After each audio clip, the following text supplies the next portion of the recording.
కూటమి ప్రభుత్వం అధికారంలోకి వచ్చి దాదాపుగా 2 ఏళ్ల దగ్గరకు వస్తుంది. ఎలా ఉంది పరిపాలన? ఒక పబ్లిక్ గా మీరేమంటారు? సార్ పబ్లిక్ ఏమన్నా పరిపాలన చాలా బాగుంది. ప్రెసెంట్ గా చంద్రబాబు నాయుడు గారు చెప్పినట్టు ప్రతి పథకం 1 by 1 అని నెరవేర్చేసి వస్తున్నారు. ఫస్ట్ రైతు భరోసా కానీ, ఉచిత బస్సు కానీ, మళ్ళీ ఆడవాళ్ళకి పెన్షన్ కానీ అన్ని ఆటోమేటిక్ ప్రతిదీ కూడా 1 by 1 అన్ని చేసుకొస్తున్నారు. ఇప్పటి వరకు ఎవరు మేము ప్రజల్లో మేము ఆల్రెడీ ప్రతిదీ కూడా ఏది వెళ్ళినా సరే దానికి సొల్యూషన్ జరుగుతుంది.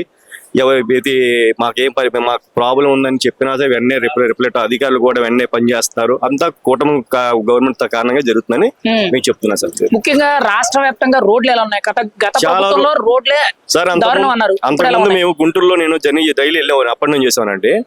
అక్కడ ఎలా ఉంటుంది అంటే అక్కడ రోడ్డు మీద వెళ్తా బస్సు జర్నీ చేస్తుంటే నా సిజేరియన్ చేద్దామన్న నా లేడీని కూడా నార్మల్ డెలివరీ అయిపోయింది. పరిస్థితి అంత ఘోరంగా ఉండేది.